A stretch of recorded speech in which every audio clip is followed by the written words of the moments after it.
Okay, it looks like our numbers have stabilized, so I'm gonna get going. Again, we have a lots to talk about today. So one, I just wanted to welcome everybody to the discussion on The Struggle is Real: Strategies for Practicing Law While Raising Kids. Just wanted to introduce myself. My name is Amy Levine. I'm the Director of Programs and Volunteers here at Lawyers Concerned for Lawyers. And for those that don't know, Lawyers Concerned for Lawyers is a free and confidential service of mental health resources, addiction recovery support, and practice management services. Wanted to thank all of our panelists for joining. I know everybody, again, is so busy. I'm going to do a quick introduction. First, our moderator is Jessica Early. She is a partner at Holland & Knight. We also have the Honorable Gloria Tan, who is the first Justice of Middlesex County Juvenile Court. Allison Cartwright, a managing director with the Committee for Public Counsel Services. Adavi Vargas, certified life and high performance coach. She's also the People and Organizational Development Senior Director at Vertex Pharmaceuticals. Tiffany Ambrose, executive legal recruiter at LHH Recruiter Solutions. Katie Werman, who is an associate at Fitch Law Partners. And I encourage everyone to read their bios on our website. We have, again, limited time, so I'm not going to go through every detail. Also, questions and answers to follow. We will stay past 5 p.m. For those that can stick around, we would love to have you. Also, for any questions, please put that in the chat box, and we'll get to those at the end.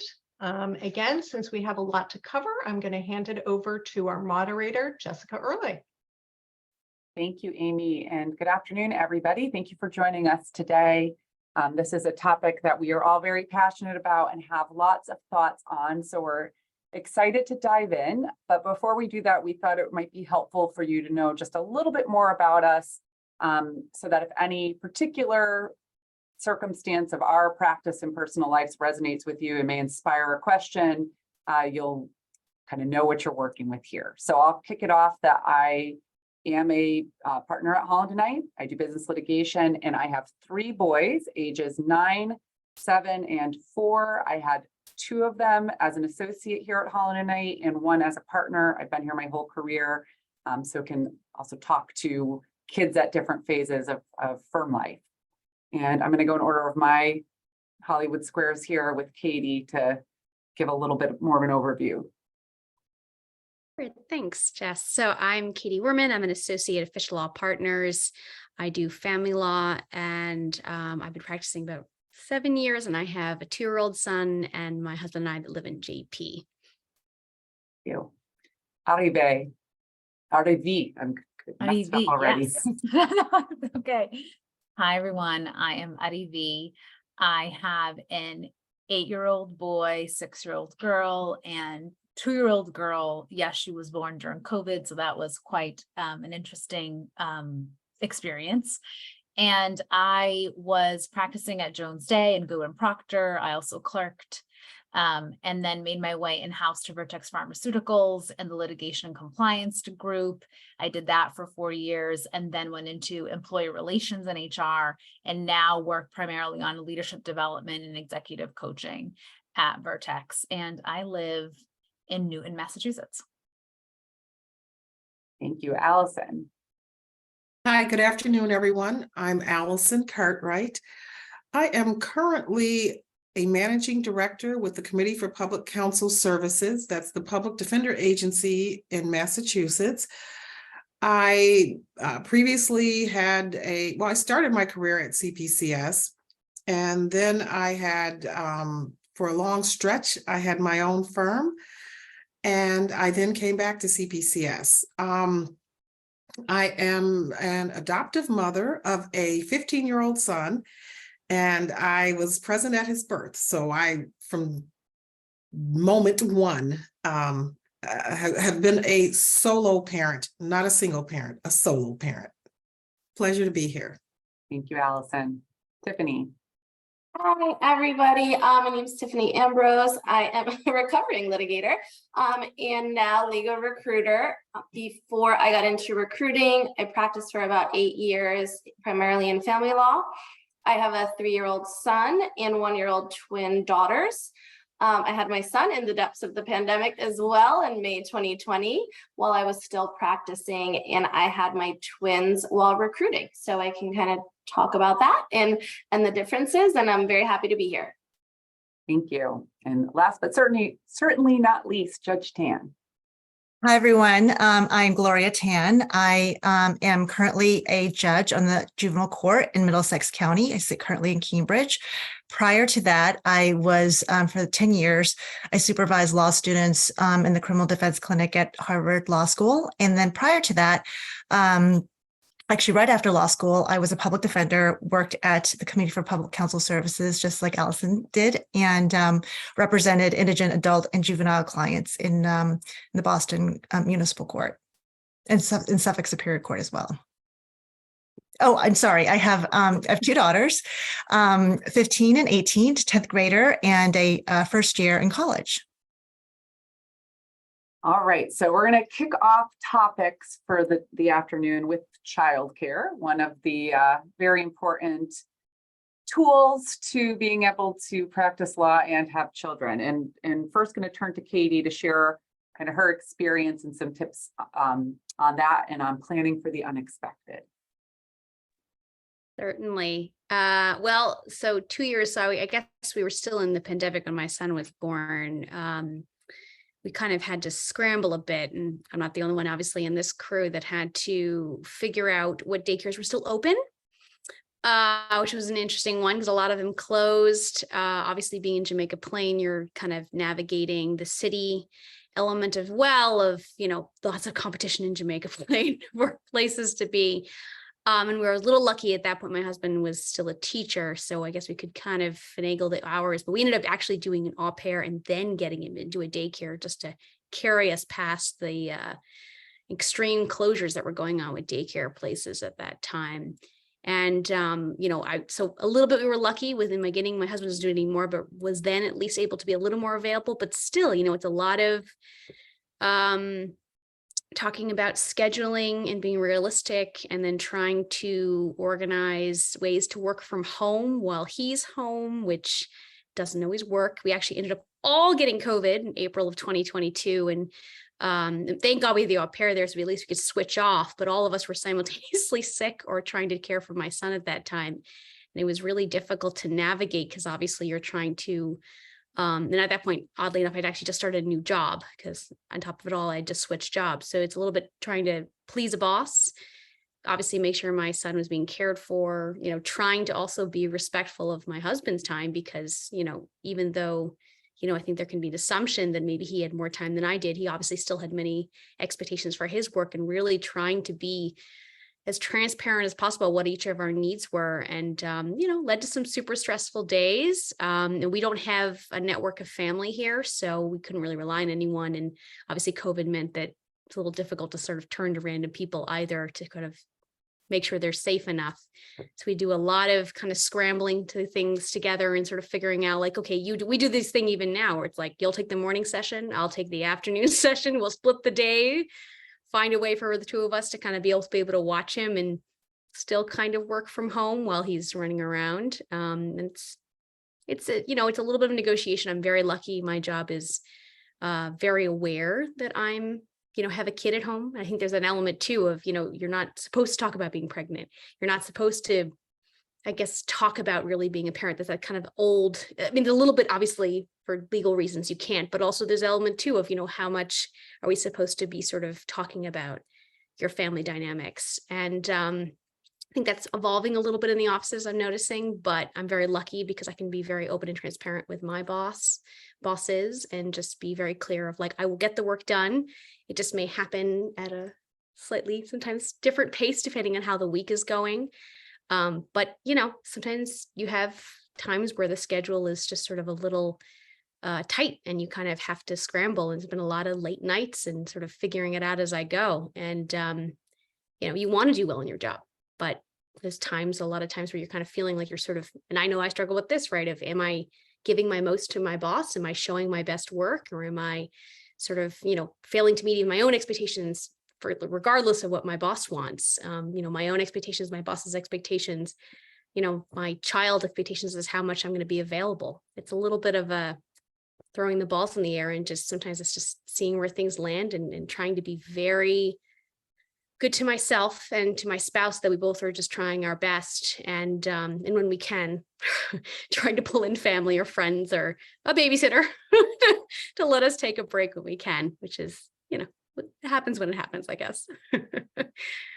Well, and in terms of, so I'll say one of the best advice I ever got before I had kids was to this whole notion of planning for the unexpected, right? Of not just having like a plan A of your childcare, but for anyone on the call who hasn't experienced children yet, that whatever you think is going to happen, something's going to sabotage that. Like if you have daycare, the kids are going to get sick, and then who's going to watch them? Or if you have a nanny or an au pair, I'm sure you've seen both of these, Katie, of your au pair is going to get sick, or your nanny's going to get sick, or suddenly quit on you, or Lord knows. And it's having all these plan B, C, and D. And so, I know for us personally, my husband also is a lawyer at a firm, so we're juggling crazy schedules, and we basically have a roster of babysitters. They're thankfully all in school now. We had daycare before that, but we have a roster of babysitters, and when one can't do it, I go to the next one, and I go to the next one, and we kind of have that deep bench. And I will say for us, we recently used care.com. It was a mixed bag, but I will say we found some pretty good babysitters for it. And also in terms of the resources you may have, I have so many of my colleagues, adult children have babysat for my kids or their friends' kids. And so I even got desperate recently in trying to plug post-COVID childcare and put a LinkedIn post up. I mean, it was like, whatever it takes to find it. So that's one bit of advice I would offer up, is to think ahead of time and have this bench lined up. So you're not scrambling in the moment when something falls through or you have a last minute plan. And Katie, I don't know if how did you find an au pair, and how was that like? I've never done that one. People might be interested in that. Yeah. And that was actually a little bit on the fly too, because we originally had thought just going straight for the daycare thing. And I was just hearing horror stories from everyone as to how bad it was. Just places closing for a month, or, kids get sick and then they just kick everyone out for a week. And then you're saying, well, what's the point of what I'm paying for? And it's not, I would say, au pair, side element, it's a little more interesting in Massachusetts because the good part is we have certain protections in place to pay them a certain amount. So we actually require a minimum wage, which is, a good thing. But they also limits, in theory, if you're respecting the rules, you also have limits to how many hours per week. So it was like, how am I going to do a 40-hour week and have time for transportation and somehow stick within, I think it was like the 45 hours a week that I was allowed to max use them for, when every hour kind of counted. And, occasionally we kind of had to sort of work with her as to how she'd be willing, or kind of a little bit, she had to be forgiving with us on a couple of times when we were late and stuff, and she was fine with it because, we really tried to be transparent with her. But it's not, there's no perfect system. There's nothing that's going to work, the way it exactly should. And you're right. There's kind of that element of developing the roster. I've asked fellow attorneys, can they recommend babysitters they've worked for? I talk to everyone. I think the important thing is, I know it's not possible for everyone, but if you can be open and transparent, I have some great colleagues from law school that we try to be super open about our issues, because I think we're maybe timing wise hitting the right time. Because there's a situation of, I have a young son. A lot of people I know are just getting married and having young children. And all of us are trying to acknowledge the fact that we don't have, that existing, network of people, even if it's not family, just in general, that are available, and trying to develop that list. And sometimes it means talking to colleagues about what's going on and trying to be honest. If you can develop that level of rapport, right? You're creating colleagues for life, but sometimes that personal element comes in too. So I found a lot of people very receptive actually in family law that I've worked with that are completely understand and say, sure, I can recommend someone, try to see if we can find a high school student because I'm still a little cheaper sometimes to get them. Or we got lucky in Jamaica Plain. We have Facebook pages, which says like Jamaica Plain childcare, and we score it. And I just, when I see a number pop up, I try to reach out to them and get answers and say, hey, are you available? Like, if I know something in the future, you kind of, you do what you can to sort of develop the roster, develop the relationships. But I would say, even to be honest, you'd be surprised how often your colleagues like really do understand what you're going through and are more than happy to step in, even if they don't work in the same firm as you. Because I worked in a small firm for a long time before even Fitch, which I know is not huge, but I used to work on like solo practitioners. And so you really had to, expand your network, trust the people, like even if you've worked on the opposing side, if it seems like there's anything, slight smile, friendly face. I mean, Tiffany and I met that way, right? We just opened up and said, it's been so much and so overwhelming, and feeling comfortable enough to kind of open yourself up to that and really let your colleagues connect with you on that level. I think there's a lot of people out there that are willing to sort of step in, and maybe they can't personally help you with something, but they're more than happy to connect you with somebody. Yeah. So I also have a opposing counsel's grad student daughter on my roster. So there we you go, right? It kind of So creates, the And community. one other tip before moving on from childcare to our next topic is when we didn't have kids, we would always offer to our friends, we'll watch your kid. No one ever took us up on it. I don't know what that says about my husband and I. But when we had kids, at least when we only had one, no one's volunteering for 3 anymore. All of our friends would say that, and we took them up on it. We left our baby with our bachelor friends who didn't even know how to change a diaper. Like, we did it, and we're better for it. So when people are offering you help, assume they actually need it. That's my one other tip before we move on. So thank you, Katie. So one thing that hopefully everyone noticed is that we have a range of different ages of children across our panel. So I'm going to turn it over to our two more experienced moms to talk about kind of the different phases of child raising and career and balancing it across kind of the different ages of your kids and the different phases of your own career and how that's evolved and how you've navigated that. So I think first we'll turn it to Judge Tan. Let me unmute myself. Thanks, Jess. And so actually listening to Katie talk about daycare and all the sort of challenges that come with that, I definitely remember those days. And I think that it's, I'm not sure that I'm more experienced, but rather I have older children, right? And so I think that moving through the different stages, I will say, I went back to work at 6 months, after 6 months of maternity leave for both of my children. And I actually was very lucky. I had a really wonderful boss at the time who was very understanding about maternity leave and really encouraged me to take as much time as I wanted to. And I just cannot express how grateful I was for that. I remember, and Allison, you can appreciate this, I was nursing. And so for the 6 months when I first got back to work, I went to the Roxbury Court Clinic and borrowed one of the rooms, and I was juggling numerous cases a day in Roxbury. And I had to, and cases get ready at various different times. You just don't have much control over when your case is called.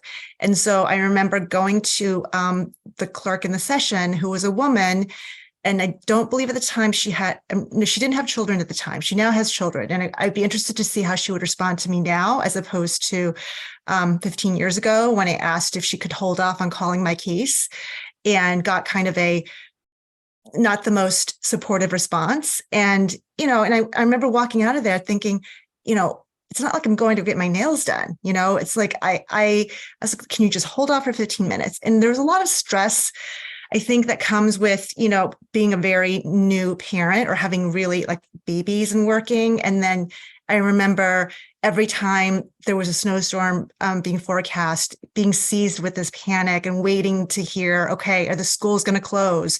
And if so, having the conversation with my husband, okay, who's going to stay home, right? And with every phase of parenting, I think, come different challenges. And I remember with each stage, like, it was huge, whenever they start walking, whenever they start being toilet trained, right? And then the big one for me, and I'm sure for all of you as well, or will be for those of you who haven't gotten there yet, is when they can stay home by themselves.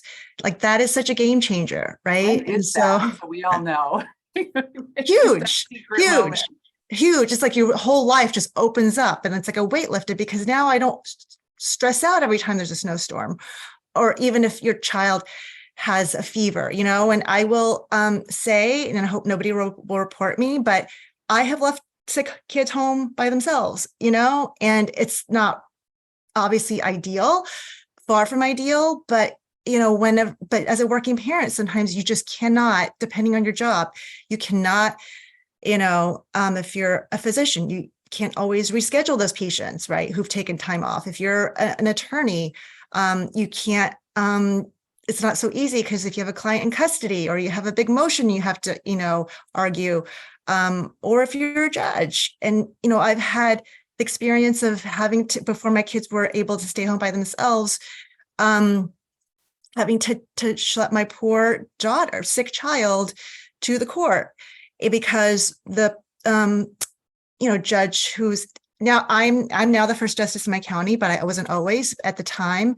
You know, unfortunately, I didn't have the support that I had hoped that I would when I had to call. And I even gave him like 24 hours of notice. Like I said, I know my daughter's a fever. They're not going to let her come in tomorrow morning. She has to be 24 hours fever free, and sort of asking, hey, can someone please go? And the answer is no.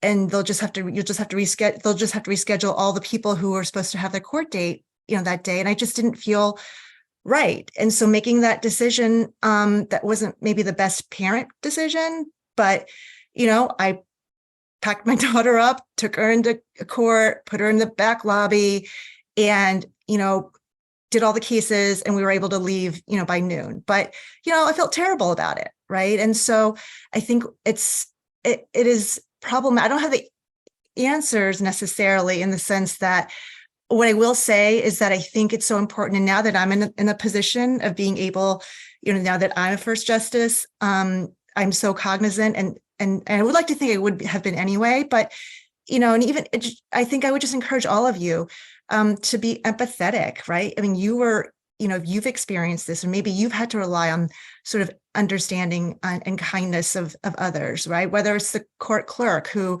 is being kind of jerky about not wanting, you know, to postponing calling your case for 10 minutes. Or, you know, if a colleague saying, hey, I'm sorry, I can't, you know, my daughter's sick, or, you know, whatever it is, and saying, don't worry, I'll cover you, you know, or saying to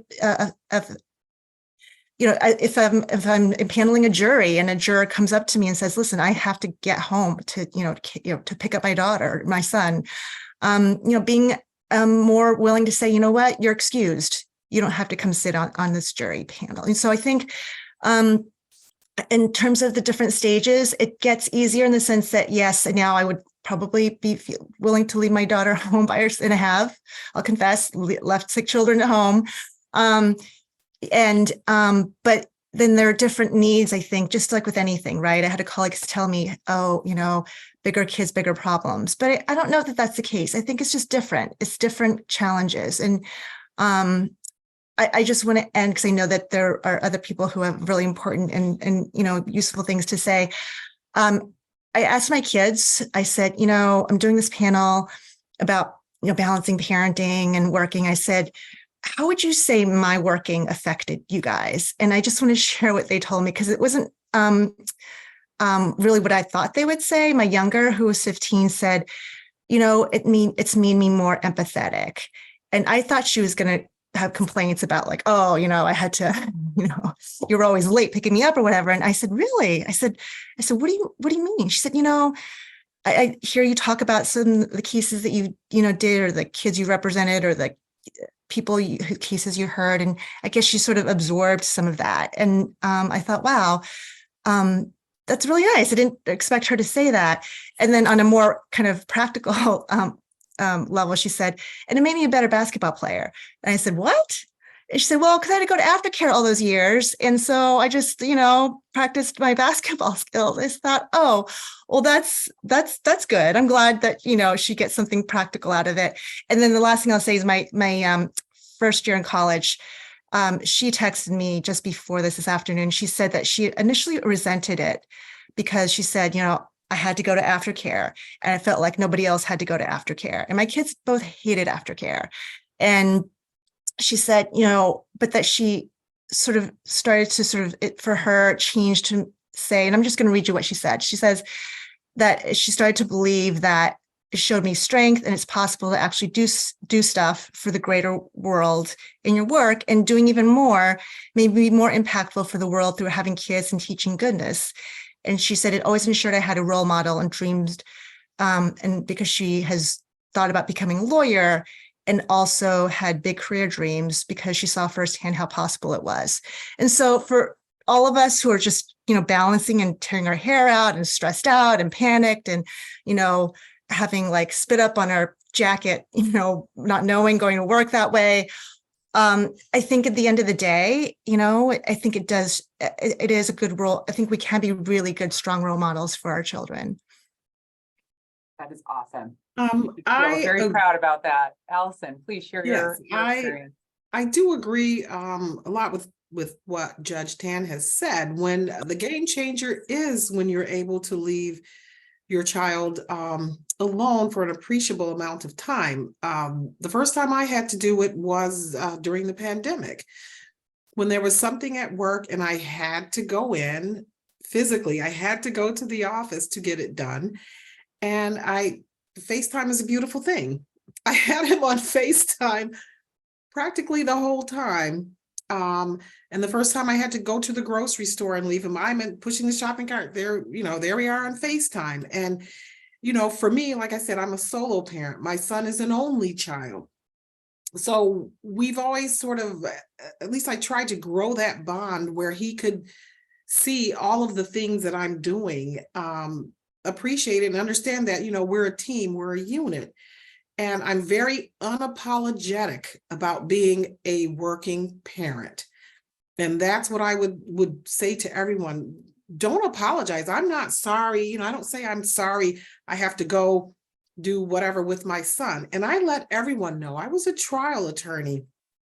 And every court I worked in, they knew that I had a child. They knew there may be times when, I'm looking at my phone. Of course, the ringer's turned off, Judge Tan. But there was an occasion once where the person who was supposed to pick my child up from the bus, because the after-school program had not yet started, I'm in the middle of a hearing in Suffolk Superior Court criminal session. And I'm all of a sudden my phone around that time, because, as a working parent, there's a certain time when your child starts going to school and, now they have to get from school to the after school program. So there's a hyper vigilant time period that I'm looking at my phone. Person who was supposed to pick him up, they're calling me in the middle of a hearing, in the middle of talking. I just simply said, I have to take this. I flew out of the courtroom in the middle of everything. Nobody said a word to me. Come to find out, the person was like, well, he didn't get off the bus and I don't know, the bus is not here. And I'm like, oh, where's my kid? So I had to deal with that situation.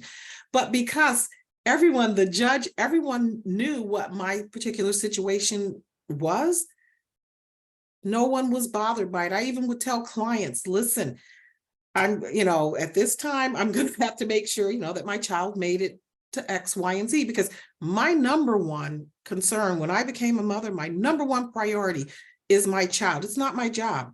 Jobs will come, jobs will go. That's my child forever, forever. So be very, be bold, be unapologetic. And we're at a place in society where we can do that. When I graduated law school, women were not, in 1992, women were not 50% of the class. We weren't anywhere near that. Now the law schools are majority women. So let's run with this.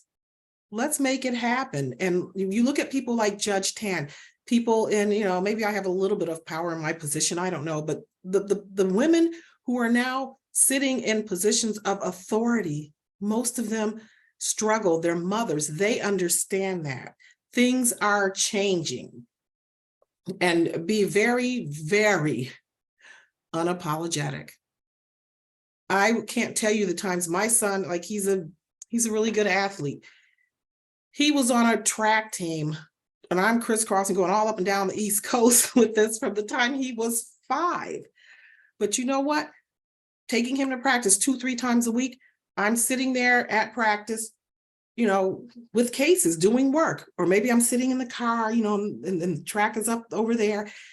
You find ways to make it work, but always also take some time for yourself.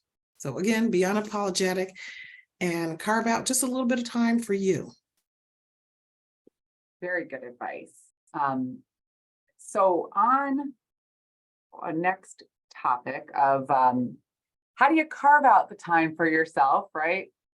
One of the big things is making sure you can ask for help and negotiate shared responsibilities with your partner if you have one and your children, right?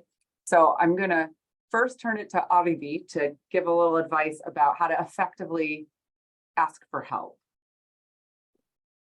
So, and I just wanted to double down on some of the things that people have said so far, which is related to asking for help, right? Is I'm hearing like this really big theme on adaptability, like adapting in the moment, adapting in each stage of, you know, your child's growth and development, and adapting in each stage of your own career. Because, you know, to Allison's point, I am also very much aligned with Allison in the sense of, I have no problem saying I have a conflict, I need to leave early. And I don't even say it's because of my kids. I just say, I got to leave at 4 o'clock. If you need to reach me, you know how to find me. And people usually don't, you know, if it's urgent, unless it's urgent, they won't reach out. But I do think it's important to recognize this adaptability is a skill you have to build. It's a muscle that will only get stronger the more you practice and the more you flex it.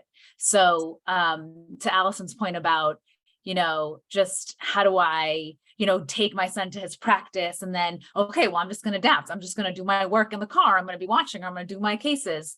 Judge Tan talking about, okay, well, okay, my daughter's sick. I got to get to court. What do I do? Okay, well, I'm just going to take her to court with me and then we'll leave at noon. That's what we have to do in the moment, and we do it. And I think to also Katie's point is extending grace to yourself. And so part of extending grace to yourself is asking for the help that you need in that moment, right? Like a lot of us want to and grew up with needing to be strong and needing to do things yourself. You know, I think a lot of women lawyers we're headstrong, we're very, I think, confident, and we feel like we can take on the world, and we could, but you know, let's get some help. And so some of that is ask for what you need in advance, like Jessica said, right? You have your roster of babysitters. For me, it's also making sure that you're set up for success in your week. So you see some things are coming up and you're like, oh shoot, I have like 3 events this week. That is rare that happens to me. I usually do 1 event a month, but for a lot of partners at law firms, that's not possible because you're doing business development. But setting yourself up so that in advance, your partner or someone can help you during those times, and then you will make up the time. Like for me, I try to make up the time with the kids on one end of that, right? Because I'm not home for bedtime. That means a lot to me to be home for bedtime. So I'm gonna ask for the help I need for that period of time in advance, and then make it up on the back end. And the other piece I would say is it's really, really important for women to have conversations like this, because that's also help, right? Like having conversations like this makes you understand that you're not alone, that when you start losing your sanity sometimes, you're not alone. It happens to a lot of us, even those of us who look like we have it all together. We're trying to hold it together. And it's important to note that you can always ask, to Katie's point, your colleagues for help and support, and even talk through, hey, or even really, really good friend, I'm really struggling right now. Like I am really struggling right now, and friends will be there for you. They may not know what to say all the time, but you just having someone that you can speak to is really helpful. And I will always promote therapy, like 1000%. I know many women who are in very high positions and executives and lawyers who have anxiety and who struggle with depression, and they're fully functioning, but they need extra support. Maybe they need medication, maybe they need therapy. Women who have coaches, just trying to figure out, how do I adjust in this phase of my life? How do I continue my momentum? How do I not get sidetracked? And when I do get sidetracked, how do I get back on track? So I think all of those are really important for asking for help. And self-care, I agree, is you must prioritize your self-care and your emotional and mental health. No one is going to do that for you. No job is going to do that for you. Like, it's just not going to happen. You have to prioritize it. And if you don't, no one else will. And then you won't be the best you can be for like your kids and your job and your clients and your partner. Just really pay attention to that. Because if you ignore those signals that something is off, it's going to get louder. And you don't want to go off the edge there, because then that would require more significant intervention.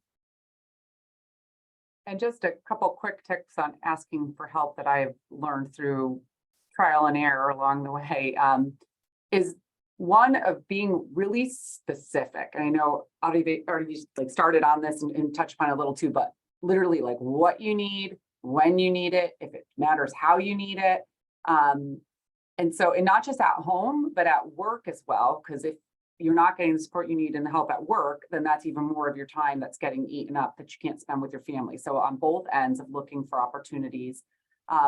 Another one I always thought, if you're at a firm or anywhere where there's some unpleasant kind of what you would view as, the mundane kind of crummy jobs, I like to think of it as giving someone the opportunity to learn how to do it and grow. Like I had the opportunity to learn how to do it and grow. So it's, again, pushing stuff out, making sure everyone learns how to do it and getting help. And then also, a lot of us are very type A, I'm guilty of some things need to be done a very specific way and some things don't.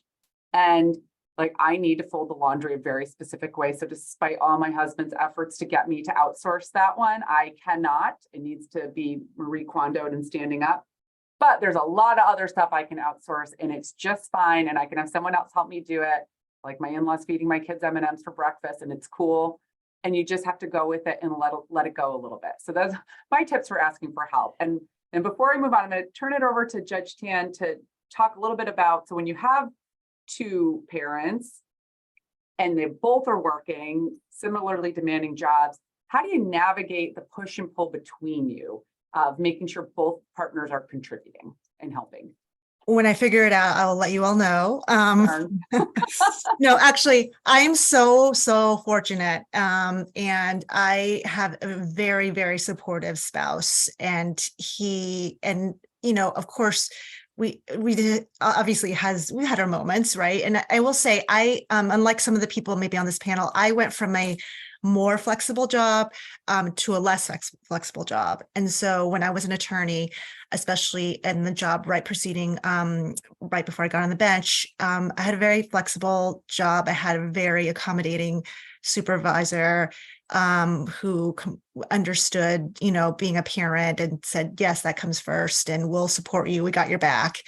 And, whenever the snowstorms came and school was canceled, I was always the one who was usually able to stay home. And I was the one who took the kids to the doctor, and I was the one who took the kids to the dentist, because my husband's job was just not that flexible. I had the more flexible job. So when I got, and so, basically all worked out. And when I got on the bench, we had to have a conversation, and I said, listen, I can't be the one anymore, and in some ways his job is a little bit more flexible now than mine, even though his is fairly demanding too. And so we've managed to, work out where in the mornings he has a little more flexibility, and when he can kind of start, because he controls some of his scheduling. And, court starts when court starts, right? We have set, you have to be in court between 8:30 and 4:30. But, on the flip side, 4:30, I can walk out the door. So, I can handle the end part of the day. And so now we try and schedule, my daughter, for example, now is PT. So we schedule those on the later side.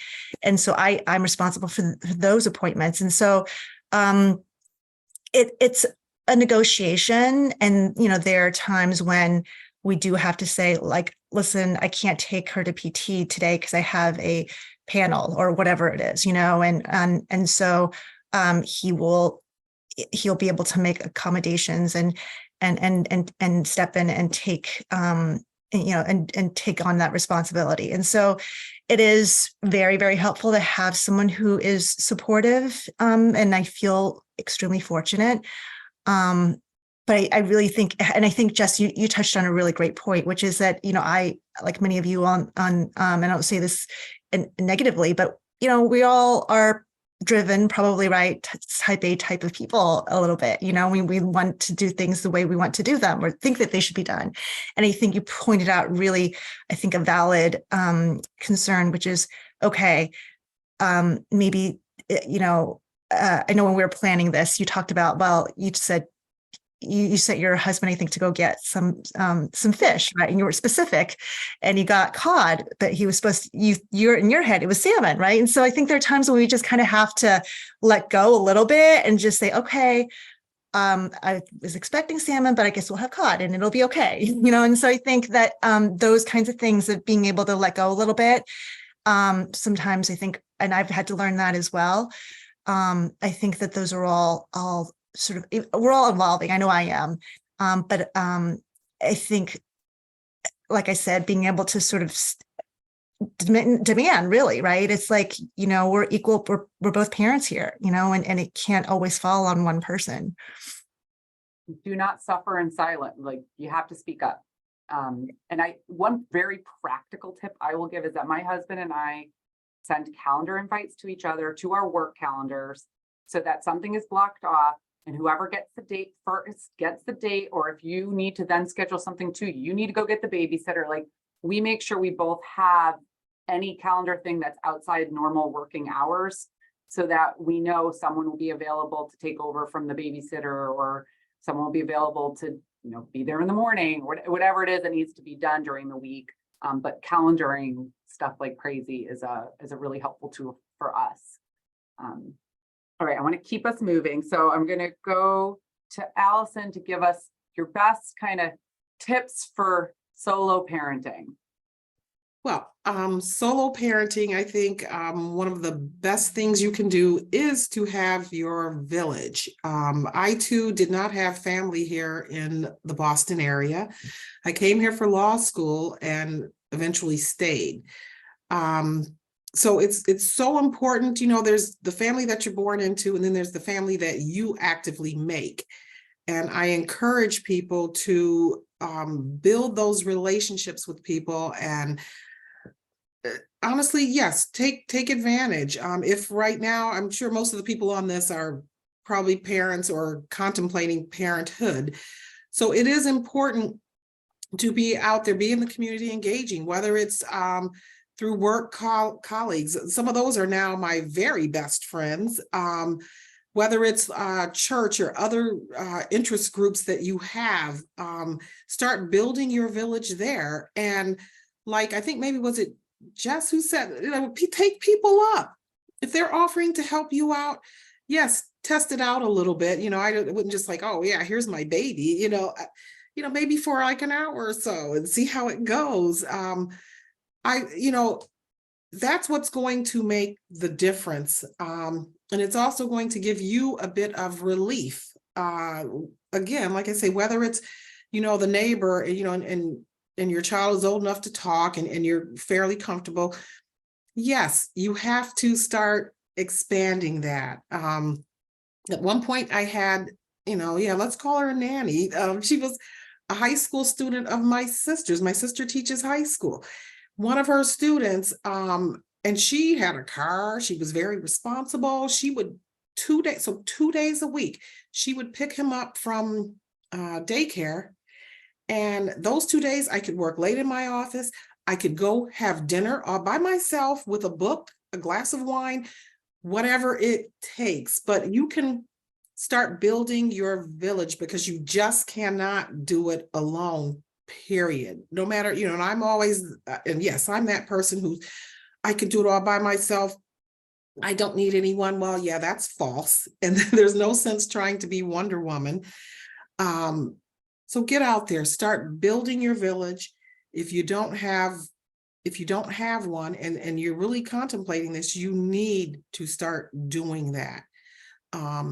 Have parent groups where, maybe a couple of parents take all the kids while the other 3-4 parents can go off. Yeah, it's chaos. But guess what? It's giving someone a break and your turn will come too. So I do encourage that.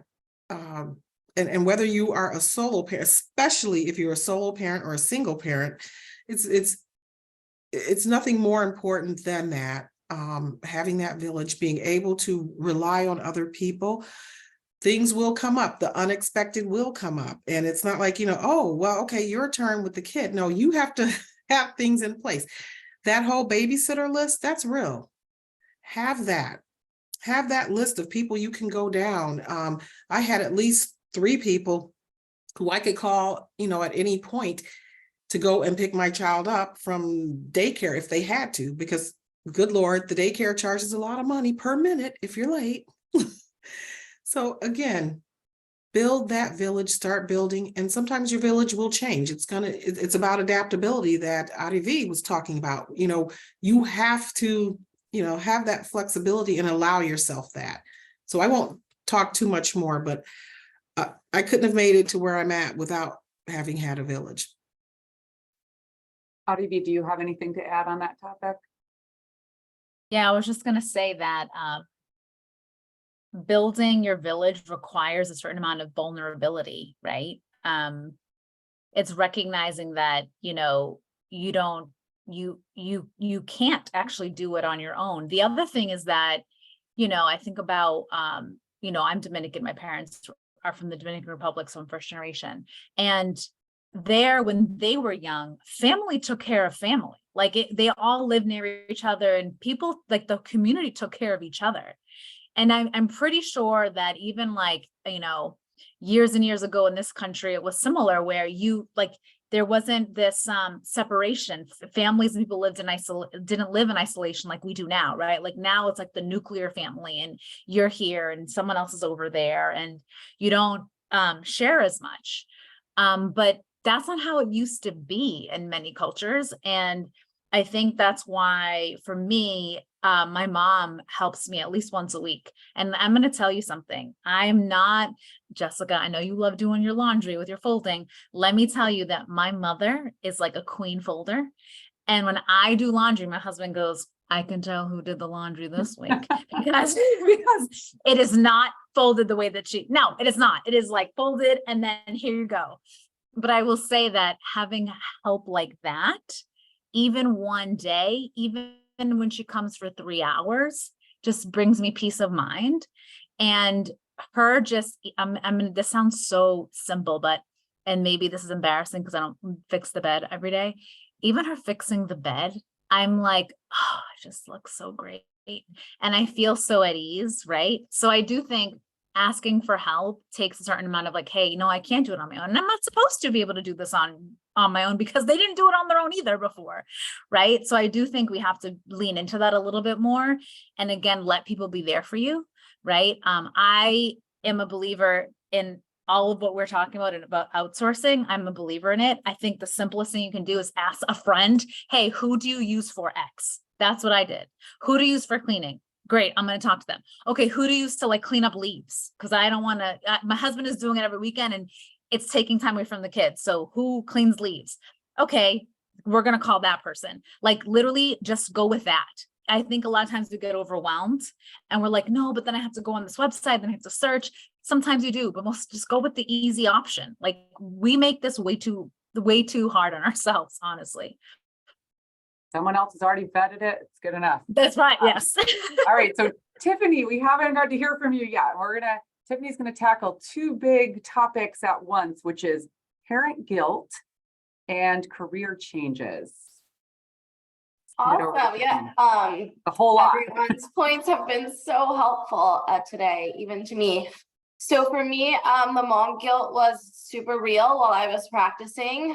Due to the nature of our jobs, my husband was doing a majority of the parenting during the work week because I was trying to do it all and I was trying to be a good attorney.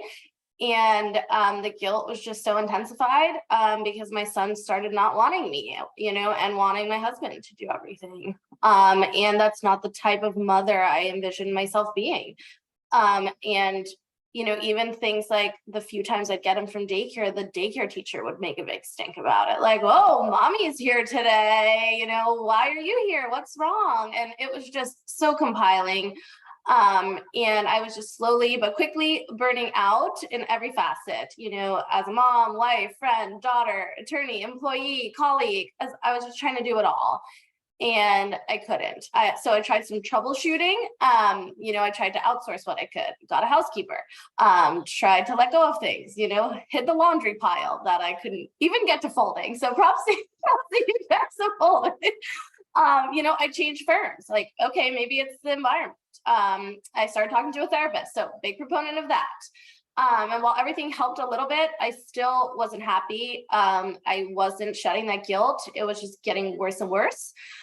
So finally, with the help of my therapist and some good ideas she had and all the encouragement and a very supportive husband, I just finally realized I needed to make a much bigger change. It took a huge leap of faith, scariest thing I've probably ever done, aside from having children.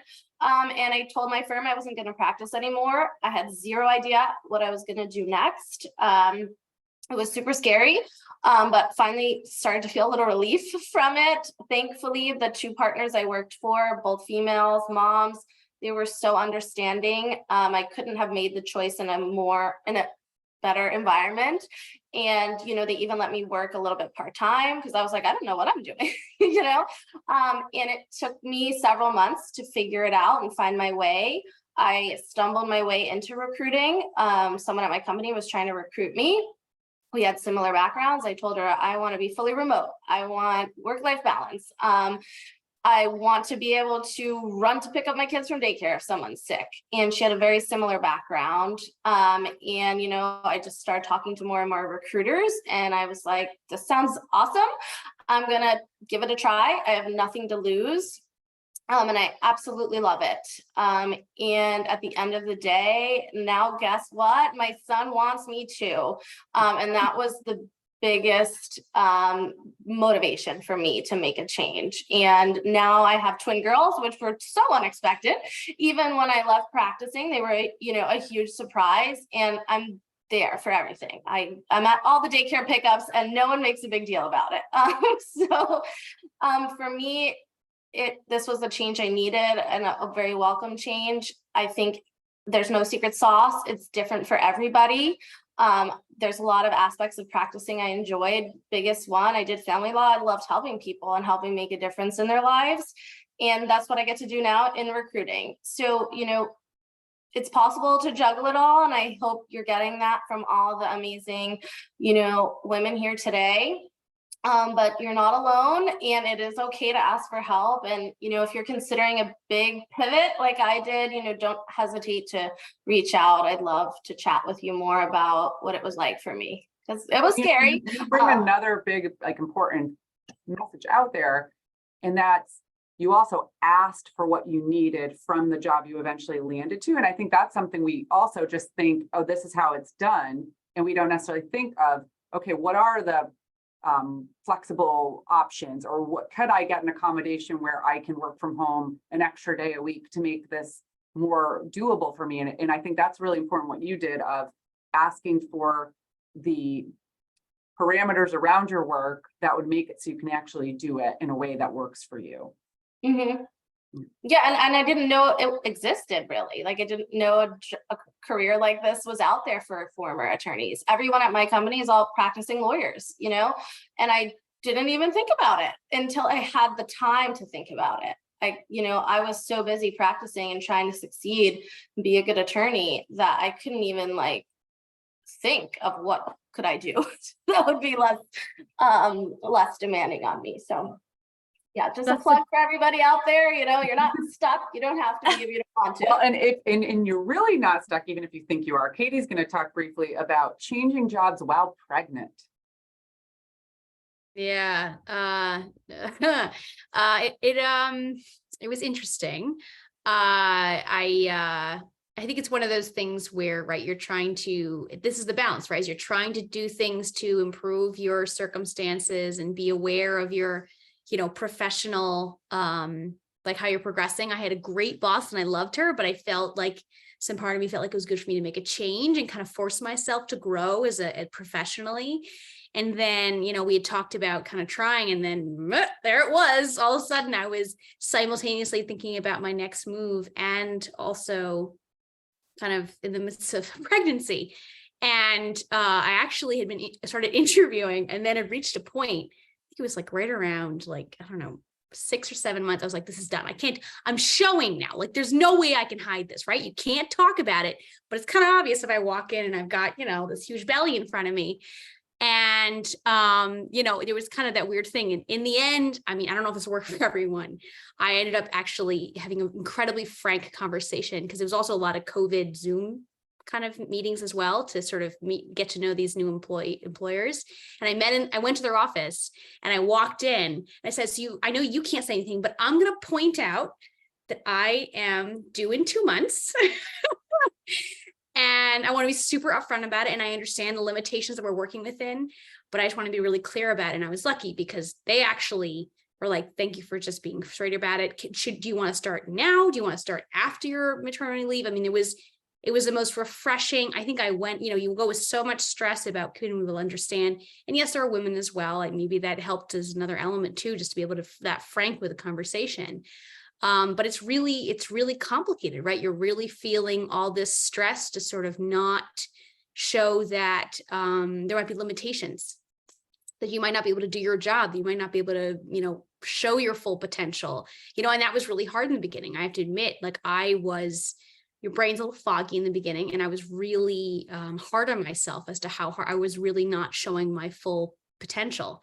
And, I think it's just, and I think the only way that got me through it is just being very upfront and honest and transparent and saying, yes, this may hurt me that I'm being this transparent and honest. And, like many of you have said, right, just being unapologetic about who you are, it can come back to bite you. I'm not going to say it doesn't at times, but at the same time, if in the end result, you've at least felt like you've done what you can to be straightforward about, which situation is and how it's going to impact your work and how it's going to impact sometimes your mental health and all these things. I think you need to give yourself grace, but also kind of accept the fact that a lot of people out there that are actually much more willing to work with you, I think, than you realize. And some of it's because now there's women that have been in the workforce long enough, right, to actually be in positions of power. Plus, I think we have more women in general in the workforce. And I think maybe the optimist in me is too optimistic, but I really feel like there is actually a lot more people that are out there in your village that are actually there to support you.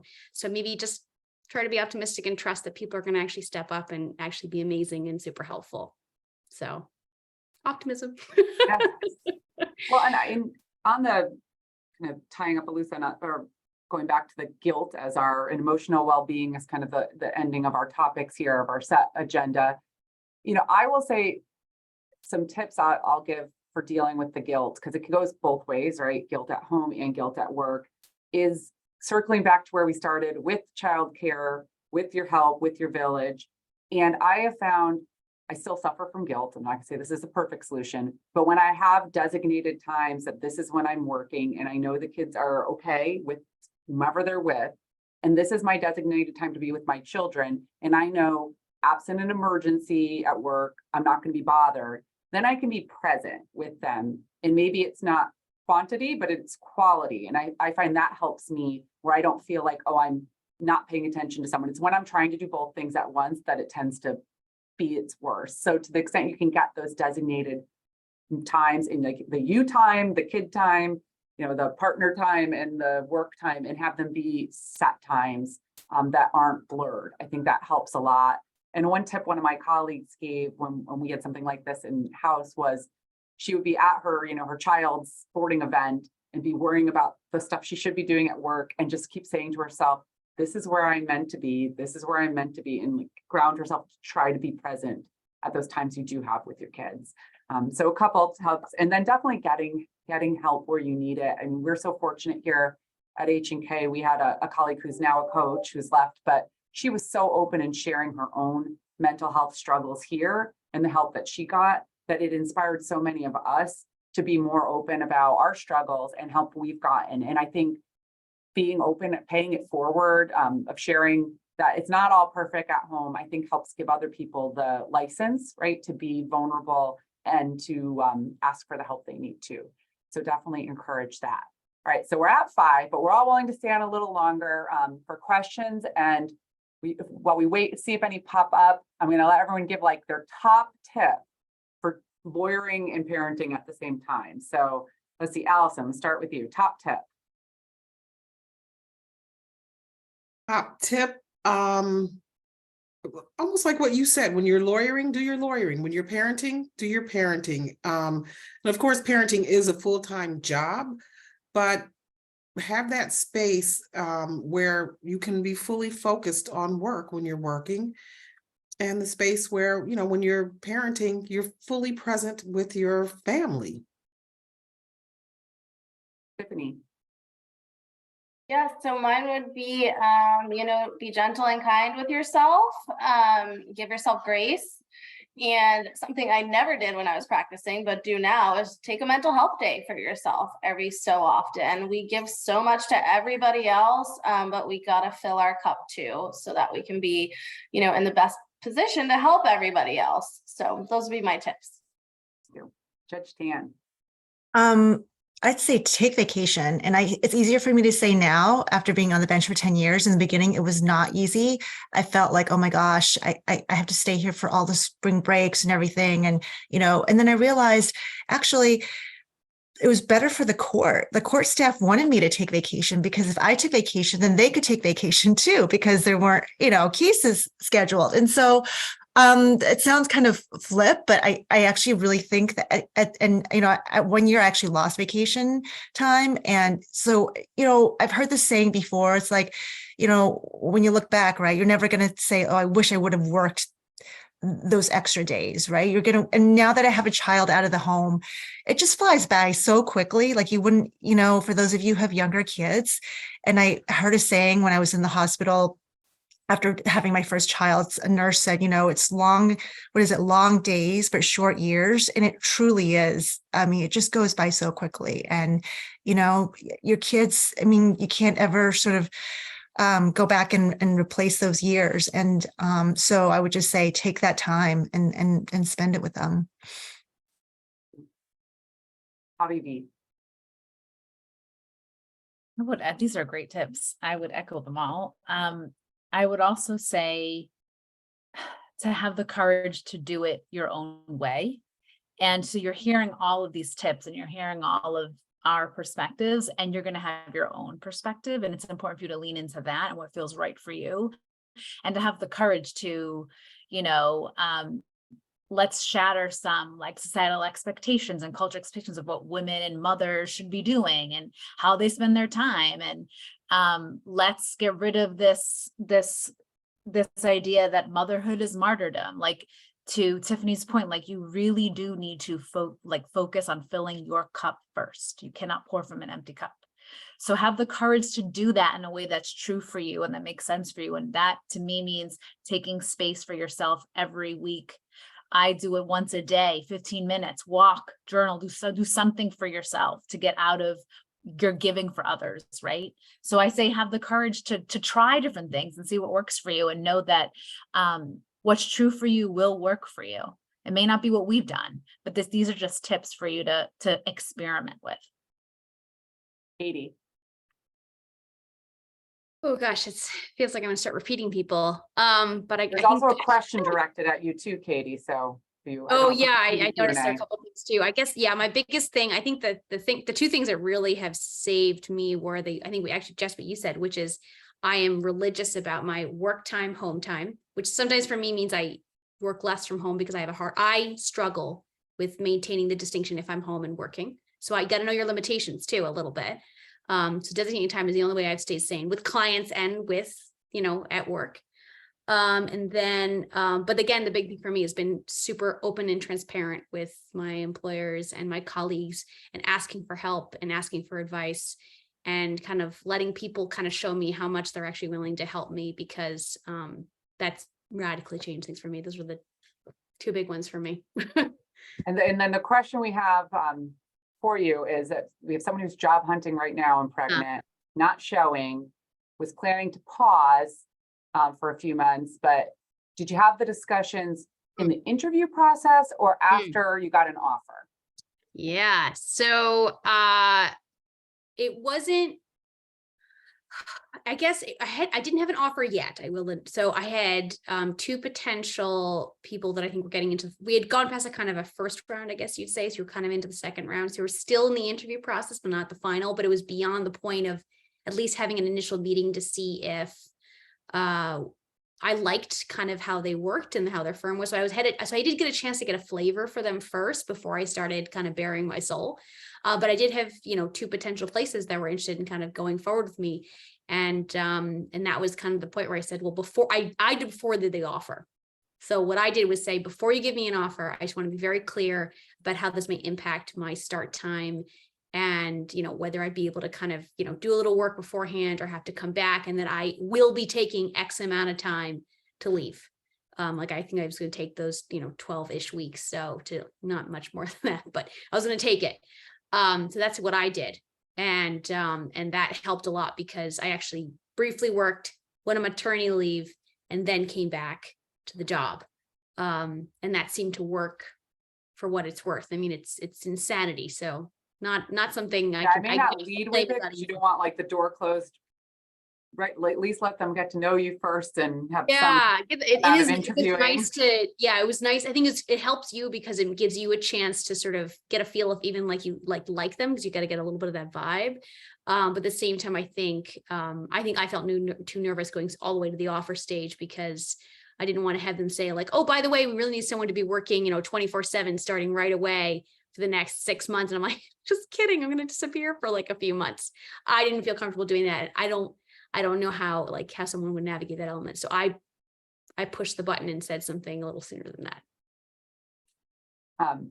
Anna, I'll give my tip quick. And then if anyone has any books or podcasts that we'd recommend on this issue, that's the next question, or on these issues and the topic. But so my tip for everyone is kind of right sizing your week and setting yourself up for success. So for me, that means if I can control it, and I'm offering up times when I'm available for a call or whatever, and I know my kids are going to be there at some point, I will try to not even give that time, right? That's like setting yourself up for success of, I'm not going to offer it up because I know it's going to be super stressful and I'm going to be trying to do two things at once. And will I do it? Because you have to be flexible in this job.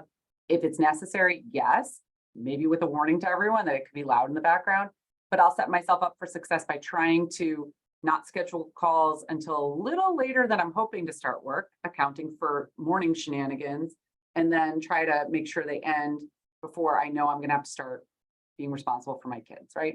Being with them. So that's kind of setting up, trying to avoid the situations that are going to be really painful in the first place.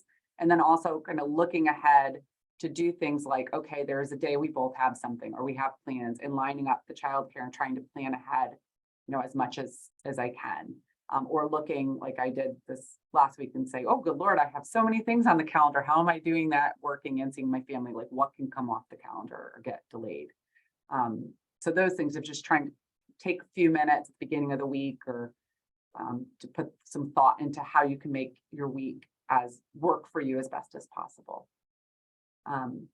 So podcasts and books, I haven't like a ton to go on. If you're on anxiety or mental health and struggling that way, my former colleague, Wendy Robbins, who I mentioned, has Perfectly Panicked podcast. There's one out there. If anybody has any other recommendations. No, there's I threw some in the chat. Yeah. So Work Parent Thrive is one that a lot of people love. It's really good. Dr. Becky's Good Inside. Look, parenting is just as much about your kid as it is about you, and things that you need to work through and things you need to regulate in terms of your emotions, especially when you're stressed. So I love her book. I love her podcast. 20 minutes, 15 minutes, 30 minutes. I love that. It's quick hit and she's very good. The I don't know if Perfectionist everyone Guide can to Losing. see them. This is my concern. Oh, really? Amy, can everyone Oh. see what she put in the chat, or does it need to go? Yeah, so nobody can see it. It's just really for us. Oh, Um, okay. Okay, Yeah. so then with that in mind, say them all. Sorry. Okay. So Work, Parent, Thrive. It's just those 3 words by Yael Schonbrun, which is YAEL SHONBRUN. A lot of people love that one, about how to do all of this and try to do it as best you can. Dr. Becky's Good Inside. So Dr. Becky, that's her name. Good Inside is the name of the book. And there's also a podcast by the same name. So Good Inside. And then there is this book I love, The Perfectionist Guide to Losing Control by Catherine Schaffler, SCHAFLER. What I love about her approach is that she's saying that perfectionism can be your strength as long as it's not maladaptive. So as long as you're using it in a way to make positive changes in your life and to make your life work the way that you truly need to make it work, that it's actually a strength. And so the book is really getting at, look, you always need to be in control. That's maladaptive. Like, you need to let go a little bit, you need to be more flexible. And she goes through how women do that. And what I also love about her book is based on interviews of senior executives, lawyers in New York City, and executives at financial firms. So she is talking to women in fast-paced environments, and this is the result of all of her research. So it's really cool. And you can take this quiz on what kind of perfectionist are you? It's really cool. So I recommend that book. It's actually a fun read too. Like, it's very interesting, but also fun. And then Untamed by Glennon Doyle. Just for the first 80 pages, you will feel some fuel inside of you. You will be like motivated to do whatever it is that is best for you without making excuses or trying to justify it to anybody else. That book is really great for just women to really step into who they are, live unapologetically, and again, be aware of all these expectations that can trap us and that can make us feel like we don't have choices when we actually do. Those are some great places to start, I would say. Thank you. So I didn't realize we have some questions in the comments, which I think I've jotted down. Okay. One of the comments, because if everyone can't see it, also recommended After Bedtime with Big Little Feelings podcast. So throwing that out there. So the first question is, if anyone has any advice about setting the boundaries when you're a more junior attorney and having those be respected. I can quick. So, I mean, it's hard. I would say the biggest thing is I'm very vocal and open and honest about the fact that I'm like, oh, by the way, I have a 2-year-old at home. You know how it is. I talk about a little bit of my personal life to kind of maybe start as an introduction. So to be honest, so where I'm working right now, I've only been there 1 year. So I am the most junior member. I only recently started. My son was, just at about a year when I started. So obviously I'm in the thick of all this experience. And I have to say, for me, I kind of started lightly. I mean, I also, I think during the interview process, a little bit kind of also made it clear. And I just was very open and honest about the fact that, and I know this can't be for everyone, so I feel bad pushing it like it's like the easy solution, but I'm very clear about oh, I have a son. Yes, I do this. And yes, by the way, I was out and oh my God, we're having such a day with daycare. I just throw little personal details out there. So it's like a little reminder for them that, I'm in the middle of things. And a lot of them are like, oh my God, I remember those days. What a nightmare. Is everything okay? And just sort of putting myself out there a little bit, which I know is a lot to ask of people, but the little stories, it seems so silly to kind of talk about the fact that you're a mom, but it sometimes helps because I think it just reminds them of who you are. And then if you can get to the point where you feel maybe a little bit of a rapport with your boss, or maybe just a direct superior, depending how large your firm is, you can mention by the way, daycare is like this and this is what my husbands do for a schedule. You can literally let them know what your schedule is. And it's little things like that. If you can do your comfort level, but if you can start to just make it real, what you're doing on a daily basis, and don't close off. Like, I know you want to be personal, I'm sure you want to be private, but there's certain things I recommend sharing because they've really helped me to be honest about the fact of like, oh yeah, my husband's doing drop-offs in the morning, so that helps a ton, but sometimes, we got those early releases and then, I'm running out of the office at this hour, like, I don't know why it's all these all these like special PDs they're doing every month, and it's like, I try to be sort of kind of throw myself out there and just do it, and it helps. But I will admit I do have a great boss and a great team I'm working with, so that helps a little bit. But little ways of putting yourself in there. And I echo that too, having been in junior positions, like talking about it being open, like they're not going to know what's going on if you don't share, what's going on at home. But it is hard to set boundaries. And that was very hard for me. I was able to work till 7, 8 o'clock at night before I had a kid, but then I couldn't anymore. And it was hard for me to set those boundaries. And so I think that lends itself to like giving yourself some grace, but I would tell you, you got to set them, because I didn't, and it was rough. But yes, it's not easy, and you're not alone. Yeah, I mean, so I had my first 2 kids as an associate and then my third son as a partner. And I was not great at setting boundaries before I had kids. So this was a bit of an adjustment for everyone that I now had them, because you have to. I mean, you just like they need you to eat, right? You have to feed them. I mean, there's just certain things that you have to do. And so I think communication is great. I give people the advice of, it's not really anyone's business what you have to do. So if you don't feel comfortable telling them, I steal advice I got from someone here. It's, you have a meeting, you have a conflict. It's not their business.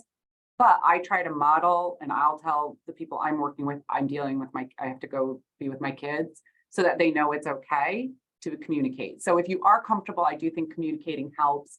I think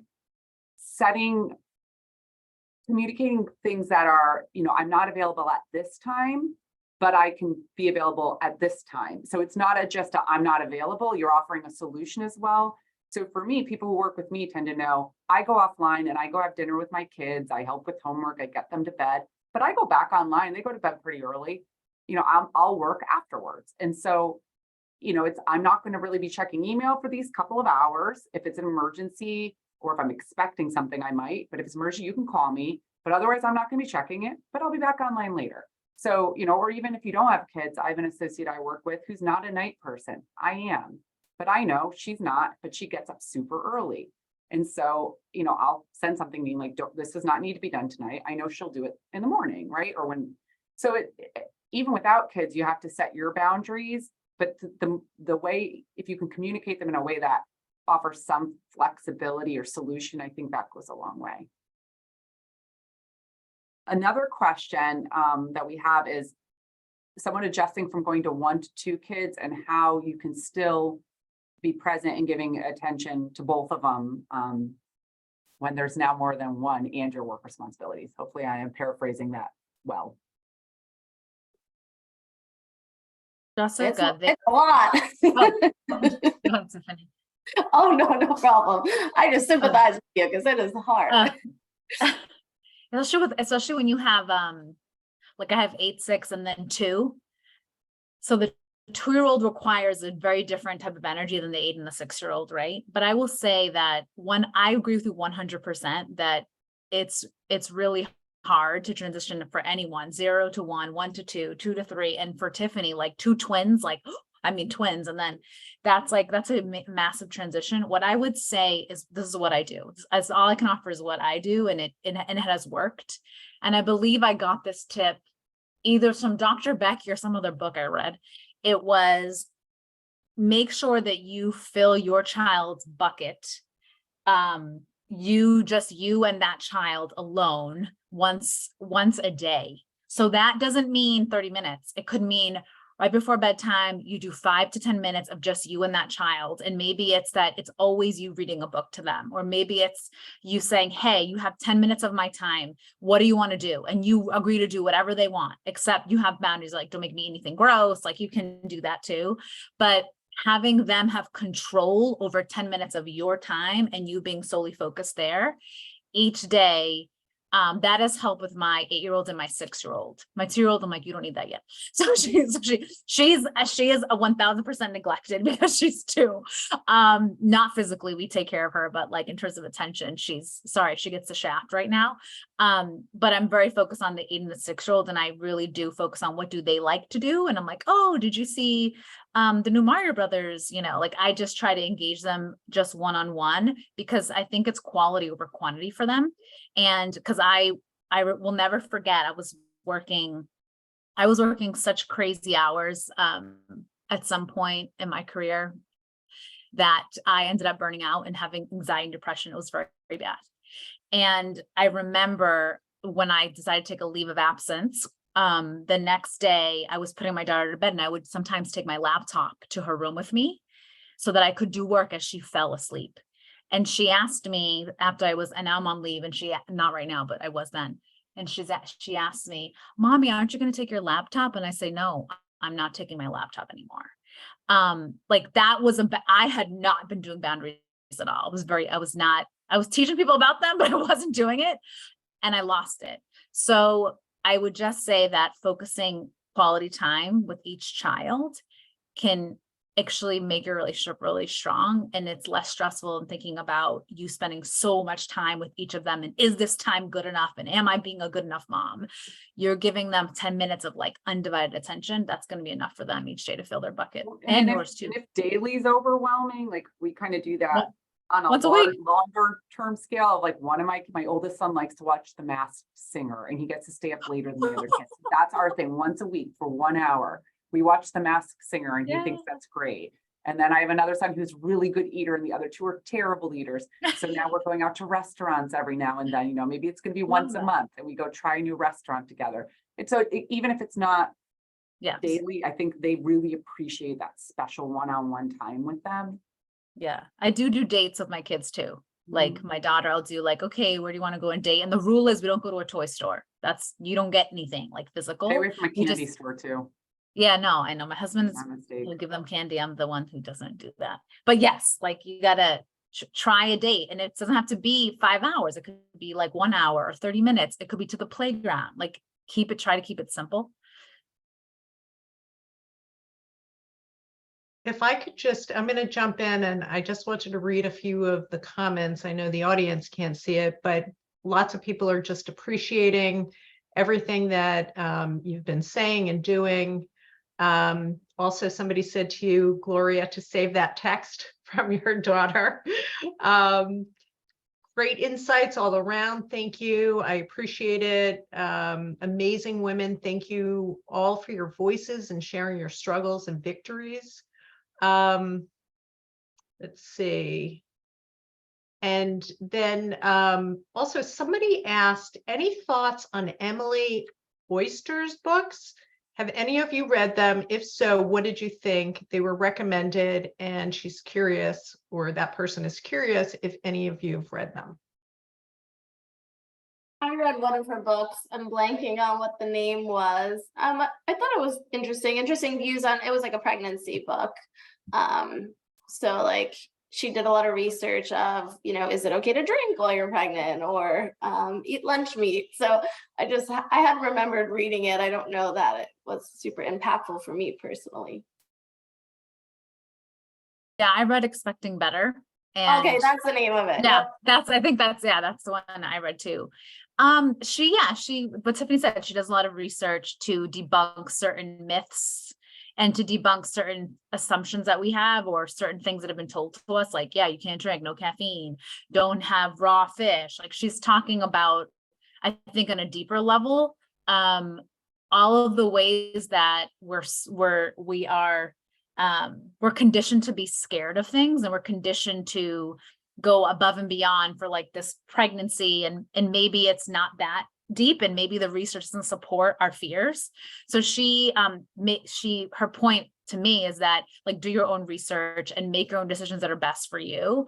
Did I find the book like earth-shattering, great, worthy of a read? Probably not, but I read it because I had read the other book that's like the famous pregnancy book, and I was like, this is crazy, like this is too much fear. So I read her book. It was a nice counterbalance, but I don't know if I would like recommend that as something to to read. That's just me though. Couple of other comments. So helpful. Thank you for the wonderful advice. Thank you so much. This has been so refreshing. I'm a mom of a 6-year-old and a 4-month-old. And I don't see, Jess, do you see any other questions or We got all comments? of in them, there? yeah. Thank you, Um, everybody.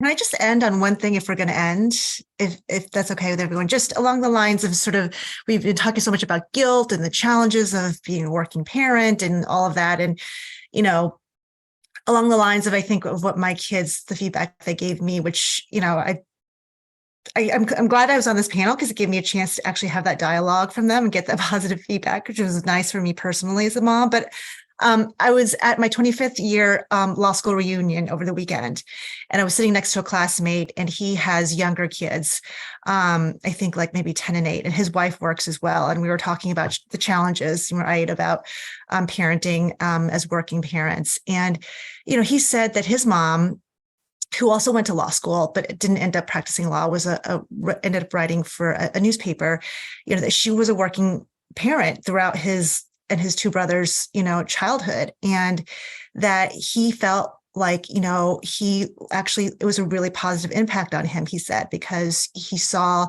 and he feels the same way about his daughters, having his wife, you know, being that role model for his daughters. And he said, you know, his mom would come home and talk about the work that she did and, you know, interesting ideas and people she heard from. And, you know, it really sparked an interest in him and his brothers. And in fact, all 3 of them ended up going to law school and are lawyers, you know, for better or for worse, I guess.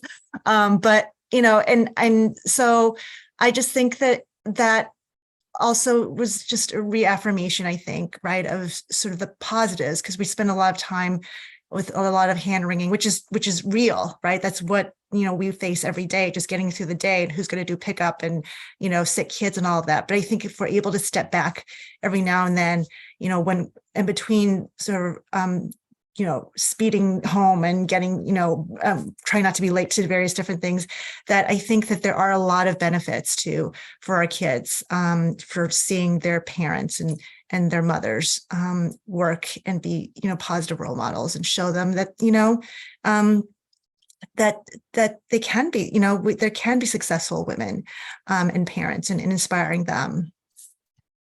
A wonderful note to end on. Thank you. So I wanted to thank all of our panelists. This was truly an amazing conversation, and there were so many takeaways. And by the way, Allison, I really like that FaceTime tip. That was really interesting. I was like, oh, what a unique idea. But thank you again. I know everybody has been so busy, but from the comments, I think people really enjoyed it. I also just want to let people know that LCL, we do offer what's called a super mom group.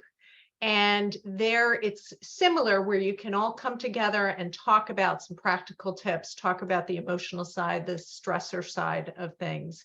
And it's once a month, it's free. So you can go to our website and sign up for that. It is virtual.